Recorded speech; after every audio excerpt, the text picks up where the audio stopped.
नमस्कार विद्यार्थी मित्रांनो, माझं नाव विनायक महादेव गोविलकर.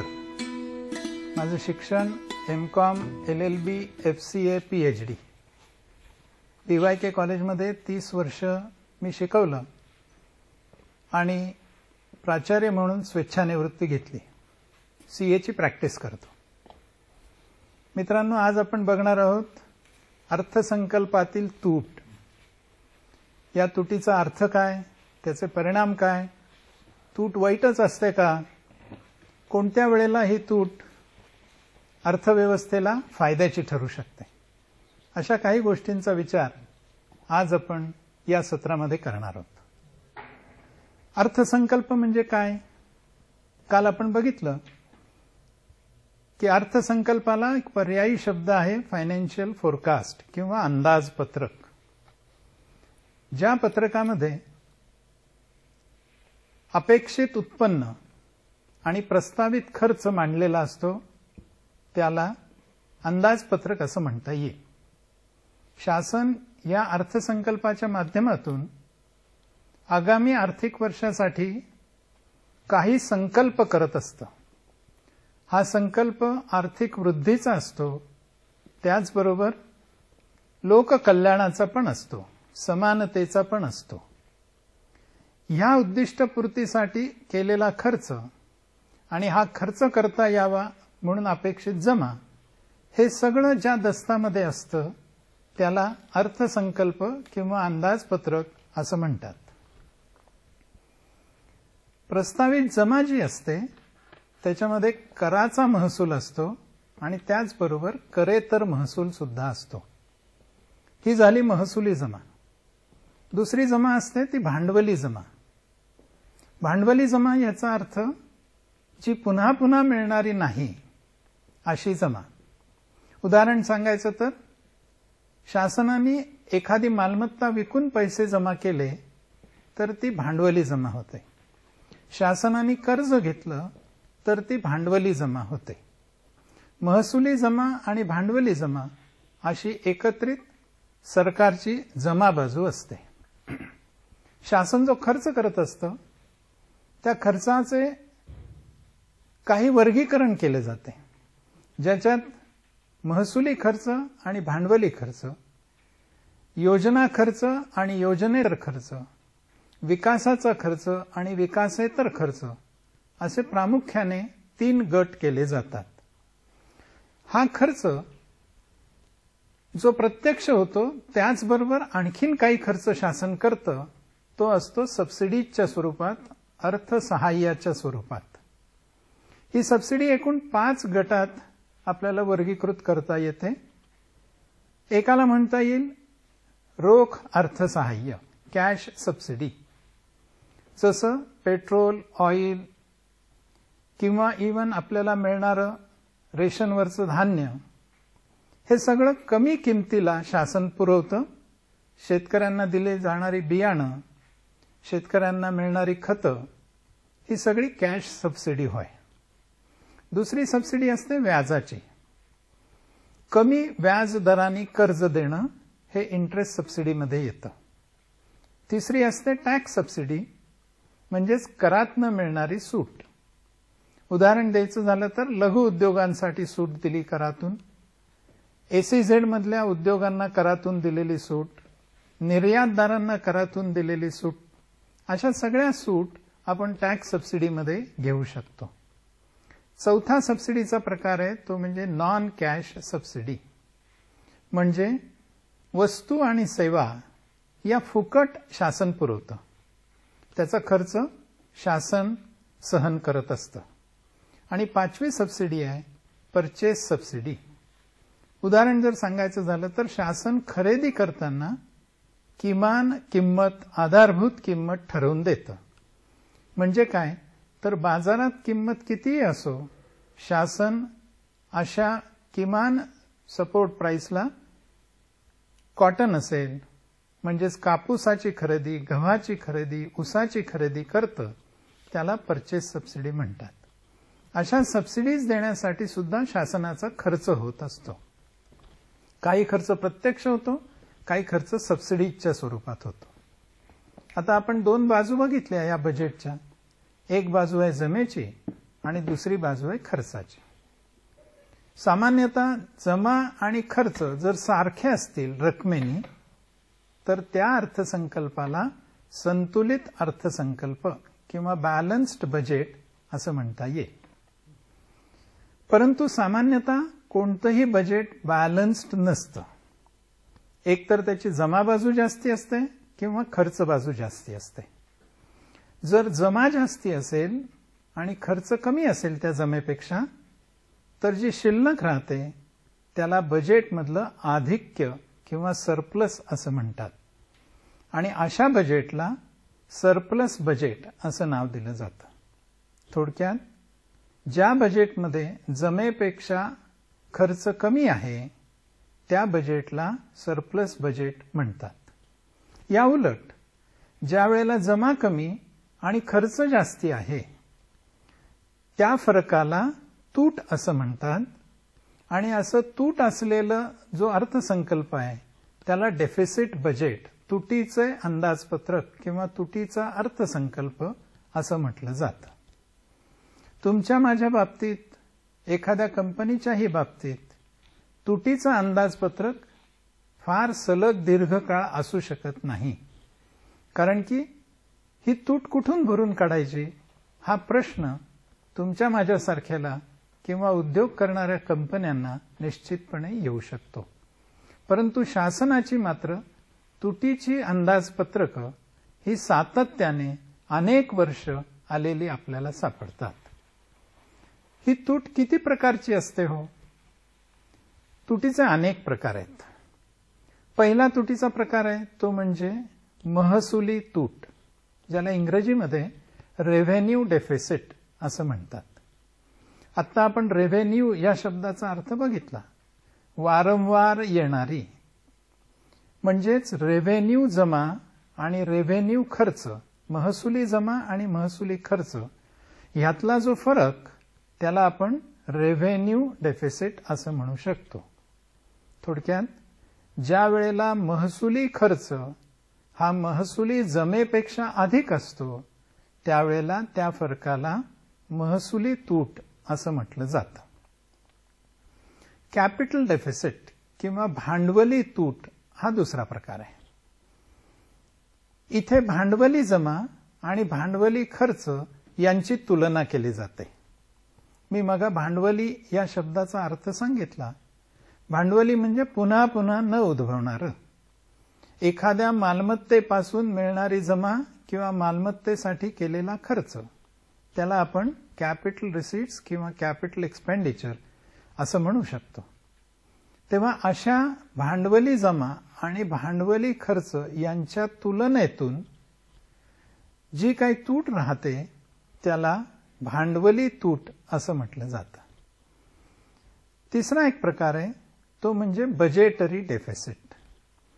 नावातच दिलंय, ही तूट एकूण बजेटमधली किती, म्हणजेच रेव्हेन्यू रिसीट्स अधिक कॅपिटल रिसीट्स एका बाजूला आणि दुसऱ्या बाजूला रेव्हेन्यू एक्सपेंडिचर आणि कॅपिटल एक्सपेंडिचर म्हणजे एकूण खर्च.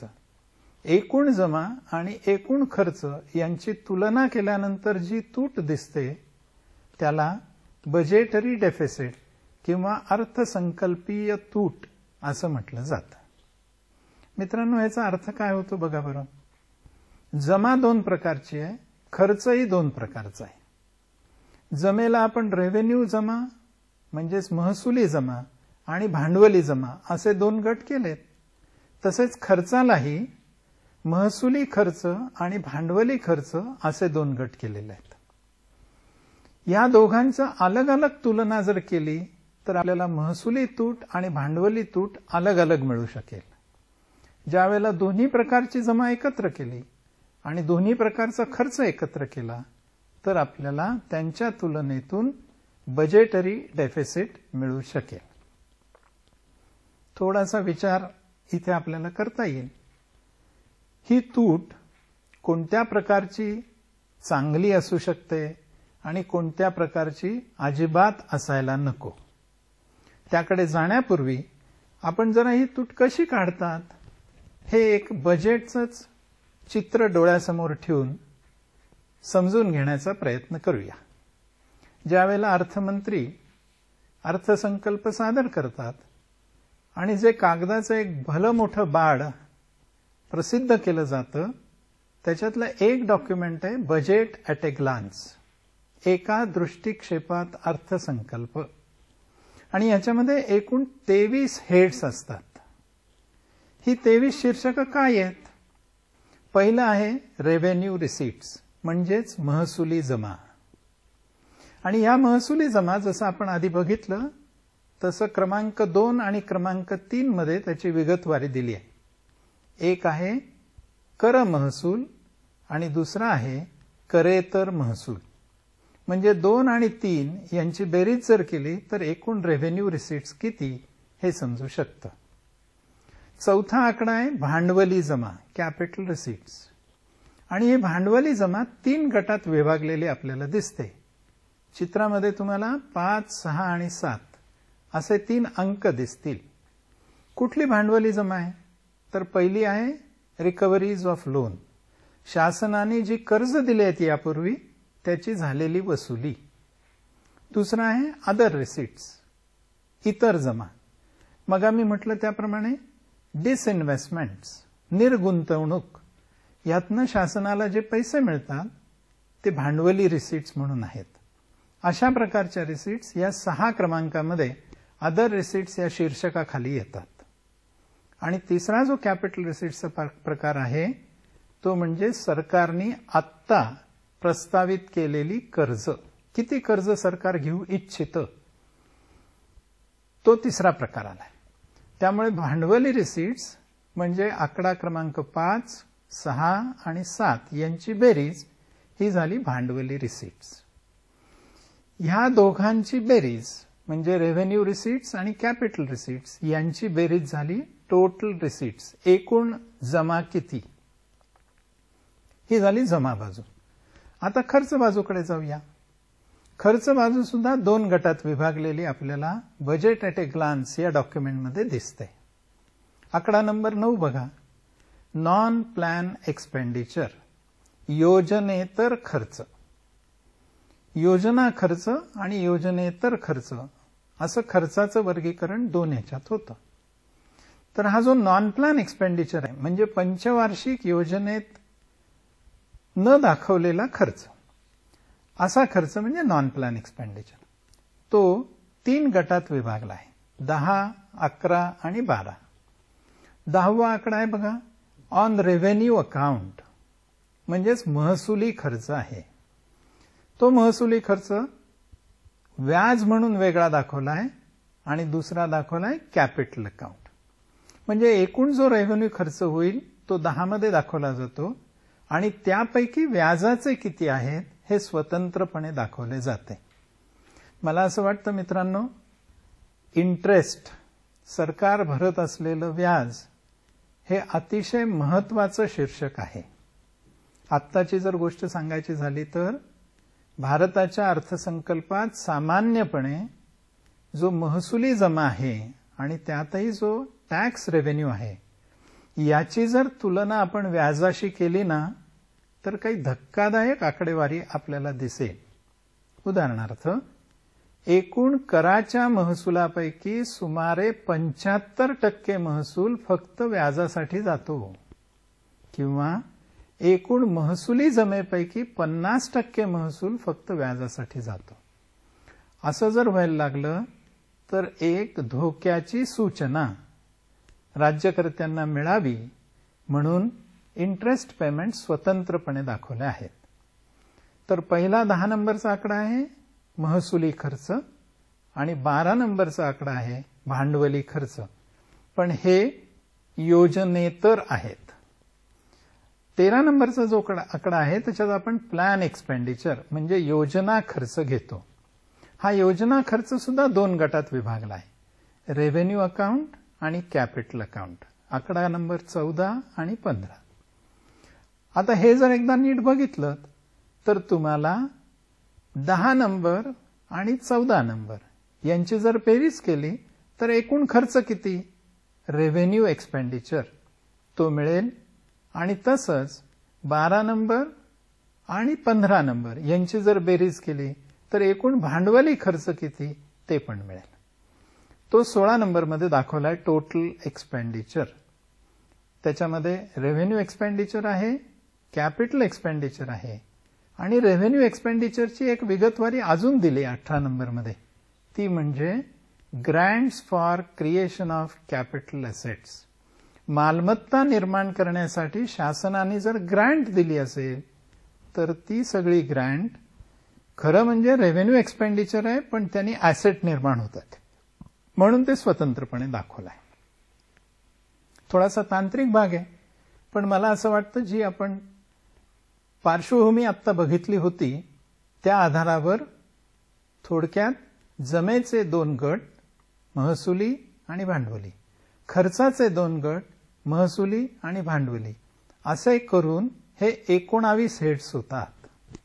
आता ह्याच्यापैकी कशाची कशाशी तुलना केली म्हणजे तूट मिळेल आपल्याला, तर आपण बघा महसुली तूट म्हणजे काय ते बघितलं.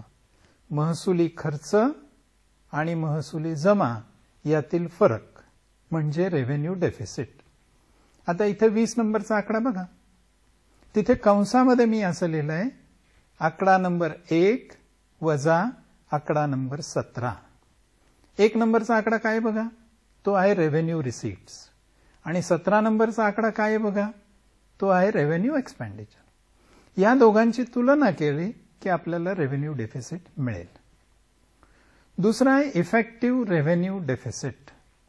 ही संकल्पना अगदी अलीकडच्या काळात गेल्या 5-6 वर्षात आलेली संकल्पना आहे.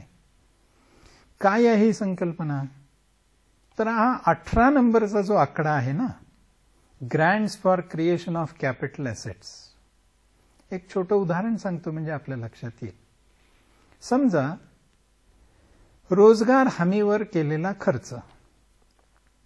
आता हा खर्च सामान्यतः तिथे नेमलेल्या कामगारांचा पगार याच्यावर असतो. पण समजा तिथे काही मशिनरी खरेदी केलेली असली, म्हणजे उदाहरणार्थ एखादा ट्रक घेतलेला असला, एखादा रोलर घेतलेला असला, तर हा खर्च करून एक ऍसेट, एक मालमत्ता निर्माण केलेली आहे. शासनाच्या दृष्टीने खर्च होऊन गेलाय, त्या ठिकाणी ती मालमत्ता निर्माण झालेली आहे. म्हणून इफेक्टिव्ह रेव्हेन्यू डेफिसिट काढताना असा जो मालमत्तेवर खर्च झालाय तो बाजूला काढला आणि बाकीची सगळी तूट ही इफेक्टिव्ह रेव्हेन्यू डेफिसिट म्हणून म्हटली जाते. कशी काढली ही आता कंसात लिहिलंय बघा, आकडा क्रमांक 20 वजा आकडा क्रमांक 18. म्हणजे रेव्हेन्यू डेफिसिट मधून अशी जी मालमत्ता निर्माण झाली आहे त्याची रक्कम जर काढून टाकली तर आपल्याला इफेक्टिव्ह रेव्हेन्यू डेफिसिट मिळेल. एक आणखीन डेफिसिट ज्याची खूप चर्चा होते आणि ती म्हणजे फिस्कल डेफिसिट, राजकोषीय तूट. याच्यात काय आहे, तर ही राजकोषीय तूट म्हणजे खरं तर सरकार कर्ज किती घेणार आहे याचा आकडा आहे आणि तो आकडा आपल्याला 7 नंबरमध्ये इथे स्पष्टपणे दिलाय. पण तो कसा वर्कआउट केला जातो, तर एकूण खर्च आणि त्या खर्चातनं वजा काय केलं जातं, तर रेव्हेन्यू रिसीट्स वजा केल्या जातात, आकडा नंबर 1. त्यानंतर रिकव्हरीज ऑफ लोन वजा केल्या जातात, आकडा नंबर 5. आणि इतर जमा वजा केल्या जातात. थोडक्यात आकडा नंबर 7 जो आहे, बॉरोइंग्स अँड अदर लायबिलिटीज, तो म्हणजे फिस्कल डेफिसिट आहे. आणखीन एक तूट जिला प्रायमरी डेफिसिट, प्राथमिक तूट असं म्हणतात. ही काय आहे, तर रेव्हेन्यू डेफिसिट मधून आपण व्याज वजा करून टाकलं की जे राहतं त्याला प्रायमरी डेफिसिट असं म्हणतात. सामान्यपणे 2 तुटींवर लक्ष दिलं जातं. 20 नंबरचा आकडा म्हणजे महसुली तूट आणि 22 नंबरचा आकडा म्हणजे राजकोषीय तूट. ह्या 2 तुटींवर मर्यादा आणावी लागते. आता ही मर्यादा काय येते किंवा ह्या तुटीचं महत्व काय आहे तेही आपण बघणार आहोत. पण त्यापूर्वी ही तूट कशी मर्यादित करावी, एकदा का तूट म्हणजे काय हे समजलं ना की ती मर्यादित कशी करायची हे पण पटकन लक्षात येईल बघा. तूट म्हणजे काय? खर्च जास्ती आहे, उत्पन्न कमी आहे. आणि आता आपल्याला तूट नकोय, मग काय केलं पाहिजे? एक तर उत्पन्न वाढवा किंवा दुसरं म्हणजे खर्च कमी करा. उत्पन्न वाढवायचं समजा शासनाने ठरवलं, कसं उत्पन्न वाढवता येईल? सगळ्यात सोपा मार्ग म्हणजे काय? अधिकाधिक टॅक्सेस लावा, नवीन नवीन कर लावा. हा एक मार्ग झाला. नवा कर आला की अधिक उत्पन्न येणार. गेल्या काही वर्षातला जर आपण अनुभव बघितला तर किती नवीन कर आले हो. सुरुवातीला फक्त income tax, sales tax, excise, customs असे मोजके कर होते. हळूहळू टॅक्सेसची संख्या वाढायला लागली. मग सेवा कर आला, मग डिव्हिडंड डिस्ट्रीब्युशन टॅक्स आला. तुम्ही मध्यंतरी तर बँकेतनं पैसे काढले तरी सुद्धा कर आला होता, विड्रॉवल टॅक्स. असे नवीन कर शासन लावायला लागतं. आपल्याकडे प्रोफेशन टॅक्स आला. हे नवीन सगळे कर शासनाला महसूल मिळवून देतात. त्यामुळे महसूल वाढवण्याचा एक मार्ग नवीन नवीन कर लावा. दुसरा मार्ग काय? दुसरा मार्ग म्हणजे आहे त्या करांचे दर वाढवा. उदाहरण सांगायचं झालं तर सध्या इन्कम टॅक्सचे दर आहेत बघा 10%, 20% आणि 30%. त्याला स्लॅब्स दिलेले आहेत. उत्पन्न अमुक एकापर्यंत असेल तर 10%, त्याच्या पुढे गेलं तर 20% आणि त्याच्याही पुढे गेलं तर 30%. पण तुम्हाला जर मी सांगितलं तर आश्चर्य वाटेल, 1975 साली आपल्या भारतातच जसं आत्ता कमाल आयकराचा दर 30% आहे, 75 साली कमाल आयकराचा दर किती होता मित्रांनो माहिती आहे? तो होता 97%. म्हणजे एखाद्याने जर 100 रुपये उत्पन्न मिळवलं तर त्याला कर किती भरायला लागणार? 97 रुपये कर भरायला लागणार. सरकारचा महसूल वाढला हे खरं आहे, पण याचा काही दुसरा परिणाम होईल का हो? निश्चितच होईल. सगळ्यात पहिला परिणाम होणार तो म्हणजे कोणीही असा विचार करेल की अरे कष्ट करून मी 100 रुपये मिळवायचे आणि सरकार कराच्या रूपाने माझ्याकडनं 97 रुपये काढून घेणार. मग कशाला 3 रुपयासाठी काम करा, एवढी मरमर करा. मला काम करायला इन्सेंटिव्ह राहणार नाही. मी इथे त्याला म्हटलंय इन्सेंटिव्ह टू वर्क. कामच करणार नाही एका विशिष्ट उत्पन्नाच्या मर्यादेनंतर. तसंच बचत आणि गुंतवणूक. मी कशाला बचत करायची आणि कशाला गुंतवणूक करायची? मी बचत करायची, पैसे गुंतवायचे, त्याच्यावर व्याज मिळवायचं आणि व्याज मिळवल्यावर त्याच्यावर 97 रुपये सरकार काढून घेणार 100तनं. म्हणून मग मला बचत करायलाही प्रोत्साहन राहणार नाही, गुंतवणूक करायलाही प्रोत्साहन राहणार नाही. मित्रांनो मला सांगा, देशाच्या अर्थव्यवस्थेचा विकास व्हायचा असेल आणि लोकांना कामच करायची इच्छा राहिली नाही तर विकास कसा होईल? लोकांना बचत करून गुंतवणूक करायची इच्छा राहिली नाही तर विकास कसा होईल? म्हणून खूप कर लावले किंवा करांचे दर वाढवले तर लोकांची काम करायची इच्छा मरते, बचत करायची इच्छा मरते, गुंतवणूक करायला कुठलंही प्रोत्साहन राहत नाही. आणि म्हणून डेफिसिट मर्यादित करण्यासाठी नवीन कर लावणं आणि करांचे दर वाढवणं याला काही मर्यादा येतात. आणखीन एक परिणाम होतो अधिक करांचा आणि अधिक दरांचा. तो म्हणजे मग 97 रुपये जर मला टॅक्सचे भरायला लागणार असतील 100 रुपये उत्पन्नावर, तर कोणत्याही माणसाचा विचार कसा होतो? 100 रुपये मी कमवीन पण दाखवणारच नाही. आणि मी जर दाखवलेच नाही तर मला 97 रुपये भरायची गरज राहणार नाही. याला तांत्रिक भाषेमध्ये म्हणतात कर चुकवेगिरी, इंग्रजीत टॅक्स इव्हेजन. मित्रांनो 2 शब्द टॅक्स इव्हेजन आणि टॅक्स प्लॅनिंग वेगवेगळे आहेत. टॅक्स प्लॅनिंग याचा अर्थ काय? कराचं नियोजन. म्हणजे काय? तर इन्कम टॅक्स कायद्यातल्या तरतुदींचा पुरेपूर फायदा घेऊन कराचं दायित्व कमी करणं म्हणजे टॅक्स प्लॅनिंग. आणि टॅक्स इव्हेजन किंवा कर चुकवेगिरी म्हणजे काय? तर उत्पन्नच न दाखवणं, विक्रीच न दाखवणं, उत्पादनच न दाखवणं, मी जर उत्पन्नच दाखवलं नाही तर इन्कम टॅक्स भरणार नाही. मी विक्रीच दाखवली नाही तर सेल्स टॅक्स भरायची गरज नाही. मी उत्पादनच केलेलं दाखवलं नाही तर मला एक्साईज ड्युटी भरायची गरज नाही. असं कर चुकवेगिरीला प्रोत्साहन दिलं जातं जर का करांचे दर खूप जास्ती असतील तर. म्हणून तूट मर्यादित करण्यासाठी रेव्हेन्यू महसूल वाढवताना भारंभार कर लावणं आणि करांचे दर खूप जास्ती ठेवणं याला मर्यादा येतात. मग डेफिसिट कशी कमी करता येईल? त्याला दुसरा मार्ग म्हणजे खर्च कमी करा. कारण खर्च जास्ती आहे म्हणून तूट आहे. खर्चाला आवर घाला, खर्चावर मर्यादा आणा, बंधनं घाला. मला आता सांगा, खर्च कमी करा हे म्हणणं सोपं आहे, पण प्रत्यक्षात खर्च कमी करणं हे अत्यंत अवघड काम आहे. अवघड काम अशासाठी आहे की ज्याला एस्टॅब्लिशमेंट एक्सपेंडिचर म्हणतात. सरकार चालवण्यासाठीचा जो खर्च आहे, पगार असेल, भाडं असेल, शासकीय कार्यालयातले विजेची बिलं असतील, टेलिफोनची बिलं असतील, प्रवास खर्च असेल, हा सगळा सरकारचा गाडा चालवण्याचा खर्च आहे. हा कमी करता येणं अवघड आहे. तसंच दुसरा जो खर्च आहे तो म्हणजे व्याज. सरकारने कर्ज घेतलंय त्यामुळे व्याज तर भरावंच लागणार आहे. हे दोन खर्च कमी होत नाहीत. तिसरा एक खर्च आहे तो म्हणजे डिफेन्स, संरक्षणावरचा खर्च.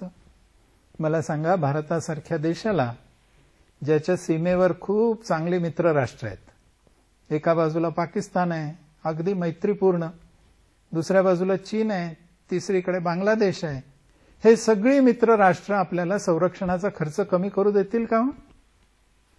चौथा एक खर्च आहे जो सबसिडीज. मला सांगा, सबसिडी कमी करणं किती अवघड आहे तुम्ही बघितलं? पेट्रोलचा भाव जरा जरी वाढला तरी संप होतो.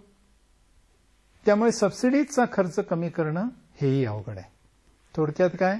पगार, एस्टॅब्लिशमेंट एक्सपेंडिचर, व्याज, डिफेन्स, सबसिडीज असे खर्च कमी होतच नाहीत. मग कोणते खर्च कमी करतं सरकार? सरकार खर्च कमी करतं तो भांडवली खर्च.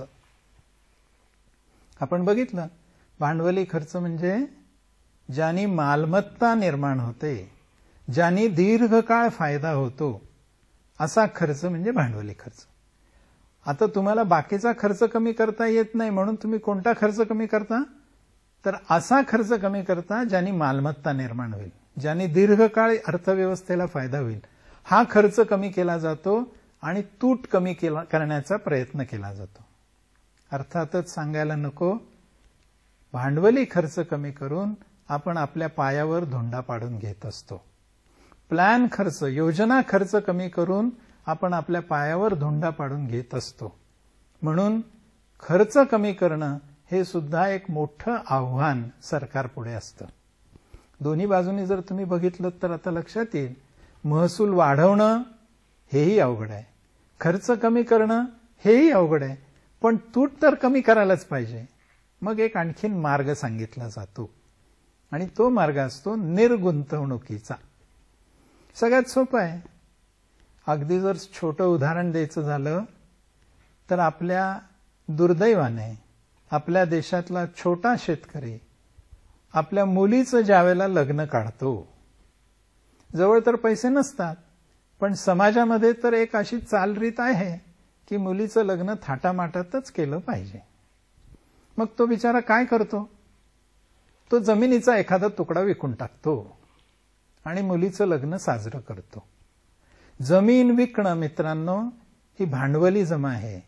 मुलीचं लग्न करणं ही महसुली खर्चाची बाब आहे. म्हणजेच भांडवली जमेतून महसुली खर्च करण्याचा मूर्खपणा जसा हा शेतकरी करतो, कारण त्याची जमीन कायमची जाते आणि म्हणून हा निर्णय चांगला निर्णय नाही. शासन सुद्धा तूट कमी करण्यासाठी निर्गुंतवणूक करतं, म्हणजेच आपली मालमत्ता विकून पैसा उभा करतं. आज मालमत्ता विकून पैसा उभा राहील, पण उद्या शासनाकडे मालमत्ताच उरणार नाही. त्यामुळे त्या मालमत्तेतून मिळणारं उत्पन्नही मिळणं बंद होईल. थोडक्यात काय आहे?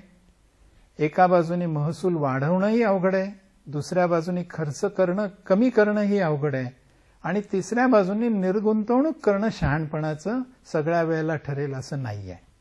म्हणून तूट मर्यादित करण्याला अनेक वेळा अडचणी येत असतात. आता आपण ही तूट कशी भरून काढतात याच्याकडे जरा एकदा जाऊया, ज्याला इंग्रजीत फायनान्सिंग तूट किंवा फायनान्सिंग डेफिसिट असं म्हणतात. दोन मार्ग असतात याला. एक मार्ग असतो तो म्हणजे शासनाने कर्ज घेणे. हे कर्ज शासन जेव्हा घेतं त्यावेळेला स्वाभाविकपणे जर देशातनं कर्ज घ्यायला लागलं सरकार तर देशात पैशाचा साठा तेवढाच आहे. आता सरकार मागणी वाढवतंय त्या पैशाला. कल्पना करा, जसं एखाद्या वस्तूच्या बाबतीत होतं की नाही, वस्तूचा पुरवठा तेवढाच पण मागणी वाढली तर आपोआपच वस्तूची किंमत वाढत जाते. तसंच पैशाच्या बाबतीत आहे, कारण पैसा ही सुद्धा एक कमॉडिटी आहे, एक वस्तू आहे. पैशाचा साठा मर्यादित आहे, त्याची मागणी आता सरकारकडनं वाढायला लागली आहे. सरकार कर्ज जास्ती घ्यायला लागलंय. काय होईल? स्वाभाविकपणे जे पैसा पुरवणारी मंडळी आहेत म्हणजे बचत करणारे लोक आहेत त्यांची अपेक्षा त्या पैशाच्या पुरवठ्याला अधिक किंमत मिळावी. पैशाची किंमत कशात? ती म्हणजे व्याजाचे दर. जर सरकार जास्ती कर्ज घ्यायला लागलं तर व्याजाचे दर वाढायला सुरुवात होते. मित्रांनो, व्याजाचे दर वाढले की उद्योगांना, व्यापाऱ्यांना जो काही कर्ज पुरवठा बँका करत असतात त्या कर्ज पुरवठ्याचे सुद्धा व्याजदर वाढायला लागतात. आणि मग व्याज ही एक टोटल कॉस्ट मधला एक घटक असल्यामुळे सगळ्या वस्तूंच्या आणि सेवांच्या कॉस्टमध्ये वाढ होते आणि कॉस्टमध्ये वाढ झाली रे झाली की किमती वाढायला लागतात. थोडक्यात काय झालं बघा, आता शासनाला तूट आली. तूट भरून काढण्यासाठी पैसा पाहिजे म्हणून शासनाने कर्ज घ्यायला सुरुवात केली. जर कर्ज घेतली तर व्याजदर वाढले आणि व्याजदर वाढले तर वस्तूंच्या किमती वाढल्या, ज्याला इंग्रजीमध्ये इन्फ्लेशन असं म्हणतात. मग जर बाजारातल्या किमती वाढायला नको असतील तर सरकार कर्ज घेत नाही. मग दुसरा मार्ग काय डेफिसिट भरून काढायला? दुसरा मार्ग आहे इश्यू मोर करन्सी.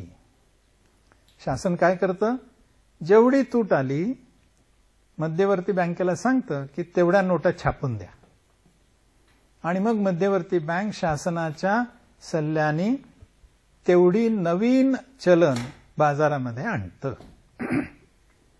आता ह्यानी काय होईल? चलन खूप बाजारात आलं तर तुमच्या माझ्या हातात पैसा येणार, ग्राहकांच्या हातात पैसा येणार, बाजारात पैसा येणार. पैसा आल्याबरोबर तुमची माझी क्रयशक्ती वाढली. मित्रांनो, जरा आपल्या आजी आजोबांशी बोला, ते तुम्हाला सांगतील बघा त्यांच्या वेळेला दूध काय लिटर मिळत होतं, तांदूळ काय किलो मिळत होता, भाजी काय किलो मिळत होती. विचारा जरा. आणि आत्ताचे भाव जरा ताडून बघा. एका बाजूला भाववाढ तर खूप झाली आहे पण दुसऱ्या बाजूला काय झालंय? त्यांना मिळणारा पगार आणि आज त्याच परिस्थितीत काम करणाऱ्या कामगाराला मिळणारा पगार याच्यात तफावत आहे का? दोन्ही बाजू वाढत गेल्या, पगारही वाढत गेला आणि किमती पण वाढत गेल्या. कशामुळे झालं असेल?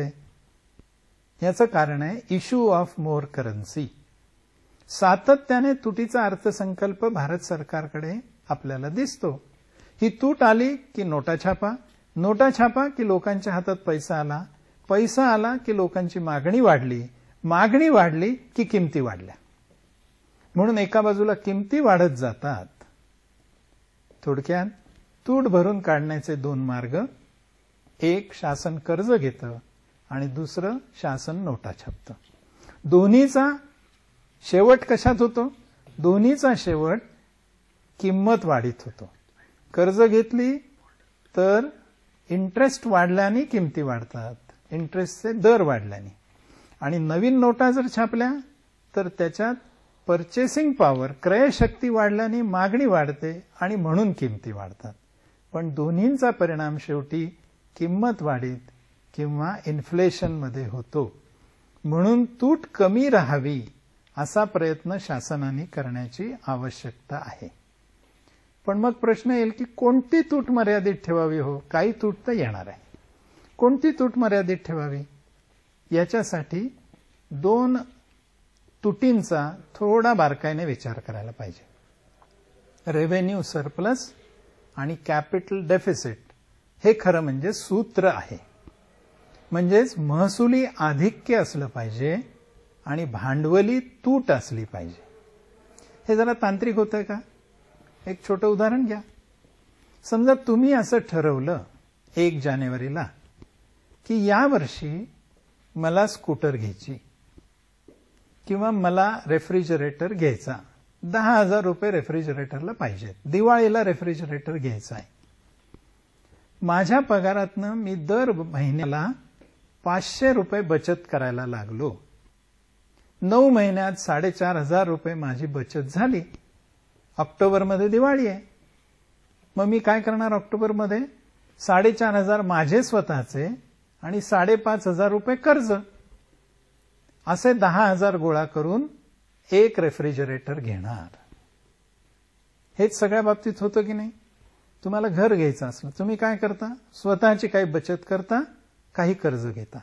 स्कूटर घ्यायची आहे, स्वतःची काही बचत करता, बाकीचं कर्ज घेता. आता ही स्वतःची बचत म्हणजे तांत्रिक भाषेत काय आहे? तुमच्या पगारापेक्षा तुम्ही खर्च कमी केला म्हणून 500 रुपये बचत झाली. बरोबर की नाही? ही जी तुमची 500 रुपयाची बचत आहे त्याला तांत्रिक भाषेत म्हणतात महसुली आधिक्य किंवा महसुली शिल्लक. आणि मग तुम्ही काय केलं?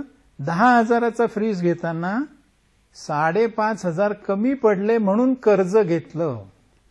10,000 भांडवली खर्च आणि 5,500 रुपये कर्ज म्हणजे कॅपिटल डेफिसिट. चांगली स्थिती ही की ज्या वेळेला तुमच्याकडे महसुली जमा अधिक आहे असं ज्या वेळेला होईल ते डेफिसिट चांगलं. दुर्दैवाने आपण जर भारताची स्थिती बघितली, केवळ भारताचीच नव्हे तर जगातल्या अनेक देशांची स्थिती जर बघितली, आत्ता ज्या गडबडी झाल्या त्या ग्रीसची जरी स्थिती बघितली तरी आपल्याला लक्षात असं येईल जगातल्या अनेक देशांमध्ये डेफिसिट सातत्याने आहे. हे डेफिसिट रेव्हेन्यू डेफिसिट आहे आणि भांडवली आधिक्य आहे, म्हणजे कॅपिटल सरप्लस आहे. भांडवली जमेतून महसुली खर्च करण्याचा एक प्रकारे अशहाणपणा हा आपल्याला सगळ्या देशांच्या अर्थसंकल्पामध्ये दिसत असतो.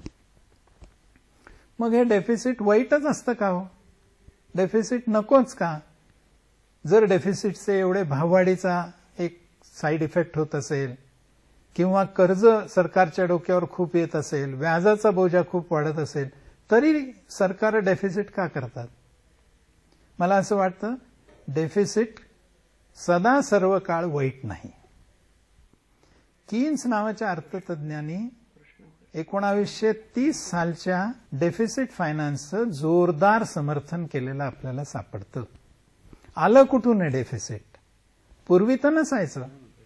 आणि मागणीत वाढ हवी असली तर लोकांच्या हातात पैसा खेळू द्या. आणि हा पैसा कोण खेळवणार? तर शासनाने तुटीचं अंदाजपत्रक करावं.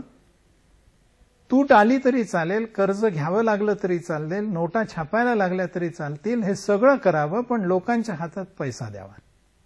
हा पैसा आला की मागणी वाढेल आणि मागणी वाढली की मंदी पळेल. म्हणून कीन्स या अर्थतज्ञांनी डेफिसिट फायनान्सिंगचं जोरदार समर्थन केलं होतं. पण ते समर्थन करताना काही 2-3 अटी समोर ठेवल्या होत्या. त्यातली पहिली अट म्हणजे तुमच्या देशामध्ये अर्थव्यवस्थेमध्ये न वापरलेले किंवा वापरता येतील अशी संसाधनं भरपूर असली पाहिजेत. मला वाटतं हे समजायला सोपं आहे. बघा, समजा बाजारात मागणी वाढली तर मागणी वाढल्यानंतर त्याला पुरवठा करण्या इतकी उत्पादनं व्हायला पाहिजेत ना. ती उत्पादनं कुठून होतील? जर असे न वापरलेली संसाधनं असतील तर उत्पादनात वाढ होईल. पण समजा अशी संसाधनच नसतील तर उत्पादनात वाढ होणार नाही आणि उत्पादन न वाढल्यामुळे मग किमती वाढायला सुरुवात होईल. म्हणून ज्या देशामध्ये अनयुज्ड रिसोर्सेस आहेत त्यांनी डेफिसिट फायनान्सिंग करणं हे एका अर्थाने समर्थनीय आहे. दुसरं, ज्या वेळेला देशातली भाववाढ इन्फ्लेशन हे नियंत्रणाखाली आहे. म्हणजे काय हो, भाववाढ पण नियंत्रणाखाली आहे, हे काय कॉन्ट्राडिक्टरी आहे का? मला असं वाटतं आपण भारतातलंच गेल्या वर्षाचं उदाहरण बघू. गेल्या वर्षी भाववाढीचा दर 10% कितीतरी जास्ती होता. आता भाववाढीचा दर 5% खाली आलाय. याला म्हणायचं नियंत्रणात असणं. 5% खाली आला, 10% वर गेलाय, खूप दीर्घकाळ 10% वर आहे, याचाच अर्थ इन्फ्लेशनचा दर हा नियंत्रणात नसणं. काही एका विशिष्ट मर्यादेपर्यंत भाववाढ होणं चांगलं आहे आणि ही भाववाढ डेफिसिटमुळे होत आहे, पण ती जर मर्यादेमध्ये राखण्यात सरकारला यश येणार असेल तर डेफिसिट फायनान्सिंग समर्थनीय आहे. आणि तिसरी गोष्ट, हे डेफिसिट मर्यादेपर्यंतच आहे. म्हणजे काय हो, आत्ताची जर गंमत सांगायची झाली ना तर आमचं डेफिसिट हे 7-8% गेलेलं आपल्याला सापडेल ऑफ जीडीपी. स्थूल राष्ट्रीय उत्पन्नाच्या इतकं जर डेफिसिट व्हायला लागलं तर स्वाभाविकपणे त्याचे परिणाम महाभयंकर होतात. म्हणून डेफिसिटमुळे इन्फ्लेशन येतं. डेफिसिट दीर्घकाळ असणं आणि खूप मोठं डेफिसिट असणं चांगलं नाही. पण जर न वापरलेली संसाधनं आहेत, जर भाववाढ मर्यादेत आहे आणि डेफिसिट पण मर्यादेत आहे, तर डेफिसिटचा उपयोग करून अर्थव्यवस्थेला चालना देणं यात काही गैर मानलं जात नाही. अर्थसंकल्पामध्ये ह्या तुटीचा विचार मला वाटतं अशा पद्धतीने करणं हे अत्यंत आवश्यक असतं. मी मगा बोलताना असं म्हटलं होतं की आपल्याला डिसइन्व्हेस्टमेंट करून तूट कमी करता येऊ शकते. साधारणपणे 91 साली ज्यावेळेला नवीन आर्थिक धोरण भारताने स्वीकारलं आणि जगामध्ये सुद्धा उदारीकरणाचं जे वारं वाहू लागलं त्याच्यात खाजगीकरणाला खूप प्रोत्साहन दिलं गेलं. हे डिसइन्व्हेस्टमेंट, याचे 2 नकारात्मक परिणाम होतात. पहिला नकारात्मक परिणाम म्हणजे शासनाची मालमत्ता कमी होते आणि दुसरा नकारात्मक परिणाम म्हणजे ह्या मालमत्तेवर जे शासनाला उत्पन्न मिळत होतं ते उत्पन्न मिळणं आगामी काळामध्ये बंद होतं. एक वेळेला जेव्हा डिसइन्व्हेस्टमेंट केली जाते तेव्हा सरकारला जास्ती पैसे मिळतात, म्हणजे जमा बाजू वाढते अर्थसंकल्पातली. पण दुसऱ्या बाजूला पुढच्या वर्षांमध्ये त्या गुंतवणुकीवर मिळणारं उत्पन्न मिळणं कमी होतं आणि त्यामुळे हयात उत्पन्नाची बाजू कमी होते. म्हणून डिसइन्व्हेस्टमेंट करायची की नाही, किती करायची, कोणत्या क्षेत्रात करायची, हा अत्यंत महत्वाचा भाग असतो. जे पब्लिक सेक्टर एंटरप्राइजेस म्हणजे सार्वजनिक क्षेत्रातले उद्योग आहेत, जे तोट्यातच आहेत, ज्यांच्या गुंतवणुकीवर कुठलंही उत्पन्न मिळत नाही पण एक भार म्हणून ते राहिलेले आहेत, अशात डिसइन्व्हेस्टमेंट करणं हे एक वेळ समर्थनीय असू शकेल. पण मग अशी लॉस मेकिंग युनिट्स ज्यांना तोटा होतोय असे उद्योग कोण खरेदी करेल? म्हणून सरकारलाही पर्याय राहत नाही.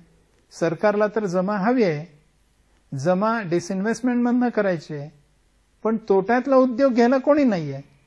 मग सरकार काय करतं? सरकार एक मोठी चूक करतं, ती म्हणजे नफ्यामधले उद्योग विकायला सुरुवात करतं आणि ही मोठी चूक सरकारला त्रासदायक ठरू शकते. मित्रांनो, डेफिसिट म्हणजे सरकारने केलेला जास्ती खर्च. जरा थोडंसं आपण समरी करू, त्याचे सारांशमध्ये काय ते बघूया. डेफिसिट म्हणजे सरकारचा खर्च अधिक जमा कमी. हा खर्च अधिक का होतो? खर्च अधिक होण्याची 2 प्रमुख कारणं. एक म्हणजे सरकारला अर्थव्यवस्थेचा विकास करायचा आहे, म्हणून सरकार इन्फ्रास्ट्रक्चरवर वगैरे खर्च करतं. आणि दुसरं कारण, सरकारला या देशामध्ये लोकांचं कल्याण साधायचं आहे, समानता साधायची आहे, म्हणून सरकारला खर्च करावा लागतो. या दोन कारणांमुळे प्रामुख्याने खर्च वाढतो. पण हा खर्च काही बाबतीत अटळ असतो. जसा एस्टॅब्लिशमेंट एक्सपेंडिचर, व्याजाचा खर्च हा अटळ खर्च आहे. सबसिडीजचा खर्च, डिफेन्सचा खर्च हा कमी करणं मुश्किल आहे. म्हणून खर्च अधिक, जमा कमी, तूट येणार. ही तूट कायमच वाईट आहे असं नाही, पण दीर्घकाळ आणि मोठी तूट असू नये म्हणून महसूल वाढवला पाहिजे, खर्च कमी केला पाहिजे. आणि ह्याच्यावर लक्ष ठेवण्यासाठी भारतामध्ये एक FRBM कायदा 2003-04 साली केलेला आहे. ह्या कायद्यानुसार रेव्हेन्यू डेफिसिटची मर्यादा म्हणजे 0 असली पाहिजे. महसुली जमा आणि महसुली खर्च जास्तीत जास्त सारखा असला पाहिजे. खरं तर तिथे आधिक्य असलं पाहिजे. आणि दुसरं, फिस्कल डेफिसिट मर्यादित ठेवलं पाहिजे. असे दोन बंधनं घालणारा FRBM कायदा भारताच्या संसदेने पारित केलेला आहे. थोडक्यात या डेफिसिटची थोडी तपशिलात माहिती आपण करून घेतली. बजेट येईल फेब्रुवारीमध्ये, त्यावेळेला जरा ह्या अंगाने आपण बजेट डेफिसिटकडे बघूया. नमस्कार.